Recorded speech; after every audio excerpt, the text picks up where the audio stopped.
आज या निमित्ताने मला हे सांगितलं पाहिजे की वेगवेगळ्या प्रकारे आपण जे प्रयत्न करतो आहोत त्यातनं सामान्य माणसाच्या जीवनात एक परिवर्तन आणण्याचा आपला प्रयत्न आहे। मला सांगताना आनंद वाटतो की यावर्षी माननीय प्रधानमंत्री मोदीजींनी आणि शिवराजसिंग चौहान साहेबांनी एका झटक्यामध्ये आपल्याला प्रधानमंत्री आवास योजनेमध्ये 20 लाख घरं महाराष्ट्राला दिले आणि मला सांगताना आनंद वाटतो की त्यातल्या 18 लाख घरांचं काम देखील आपण सुरू केलं।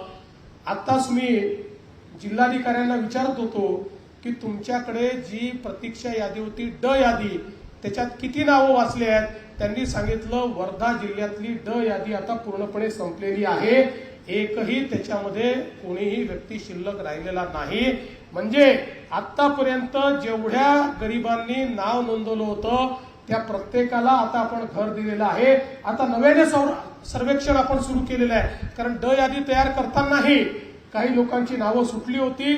आता पुढच्या काळामध्ये त्यांचीही नावं आपण त्या ठिकाणी करणार आहोत आणि हे करत असताना मला सांगताना आनंद वाटतो की आपण 50,000 रुपये अधिकचे त्या ठिकाणी देऊन एकूण आता घरांकरता 2 लाख रुपये हे मिळतील अशा प्रकारचा निर्णय आपण केलेला आहे।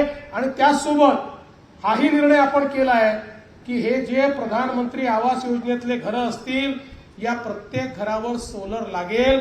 त्या प्रधानमंत्री आवास योजनेच्या घरच्यांना विजेचं बिल भरावं लागणार नाही।